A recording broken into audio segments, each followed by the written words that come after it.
Well, I think the most recent one is a newish supplier approached me with quite a good price on, I think it was Himalayan rock salt. Um, but the minimum order was quite high. And I was like, it's quite a good price. It's quite reasonable. They're a newish company. I want to help them. It was quite nice on the phone. I'll take quite a lot of that. So I took quite a lot of it. And I've had it about 3 months, and at least twice a week, somebody will say, "When are you going to get rid of all that salt?" Because it's just everywhere. I've got pallets and pallets and pallets and pallets of it. I've done the same with egg boxes, and I over-ordered. Well, I've not needed to order egg boxes for years because I've got egg boxes coming out my ears. But they're nice. They're really nice in all the different colours and all that sort of stuff. And they do sell quite well for Easter, but they don't sell as well sort of post-COVID times as they did in COVID times when there's a lot more hobbyists that are making stuff like that as gifts for their kids. So a lot of over-ordering. I like to hoard things that don't go off or that I can store that aren't going to be an issue because some things like salt, the prices change quite rapidly and sometimes they go really high. So that was a bit of a gamble.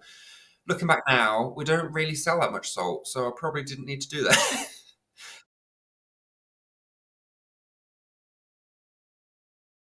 Products I've made, I've got loads of disasters. When I started making, I met this friend called Janet. Really weirdly, she stopped and owns an off license now. But me and Janet were kind of learning things together and teaching each other our little tips and tricks. And I only met her online, never met her in person. She lived in Liverpool. So we weren't sort of competitors for each other. So things that worked well, we'd share. Things that didn't go well, we'd share.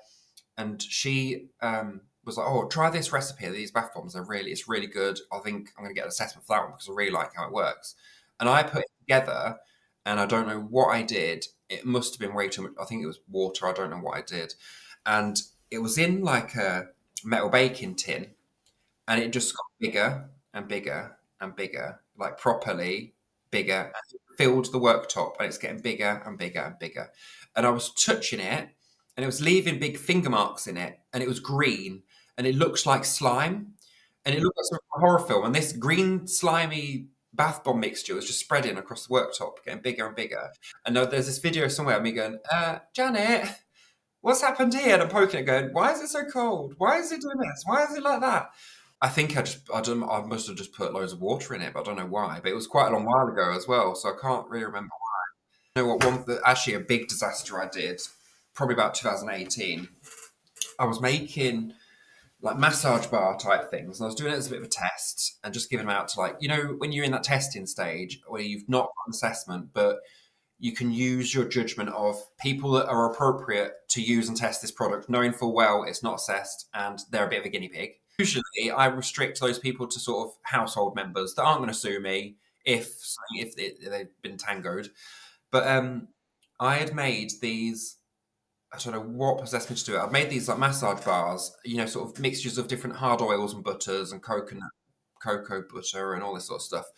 But what I did with them, for some totally unknown reason, I've got a bit of a habit of adding like a last minute idea that I've had that never works. And I don't know why I did it. So I made them all, and I've scented them in like a cocoa-y kind of fragrance. And last minute J idea was chuck a spoon of pink dye purple dye in there, like amethyst dye, with an oil-based product. Mixed it all up. It kind of set and was all right. And I did them in like little waffle shapes, like little love heart waffly shapes, and gave them out to a few people. And was just horrified when, as soon as they wipe it, it's just put in purple dye. Like, and I don't mean a little bit. I mean as if they've just got paint, because it's dye that I don't know why would you put dye in a leave-on product. And the guinea piggy people, every one of them were like, "Oh yeah, yeah, like it's really nice. Like it's really nice." And I'm thinking, "You've got purple arms," like, but they were too polite to say anything. And I think them kind of people aren't great testers because nobody mentioned it. No, and they just totally played it off. There was about 4 or 5 people doing it at the same time in the staff room in A&E, and they're just rubbing this purple. I'm thinking, what am I going to do? Feeling really embarrassed and really stupid. But nobody said, nobody, they just walked around on shift with purple arms. It was that bad. It wasn't even stable enough to be left at room temperature. It had to be stored in the fridge because it was had too much coconut oil in. Do you know what I mean? Like it was too. It had to be kept in the fridge. This purple block that it was horrible.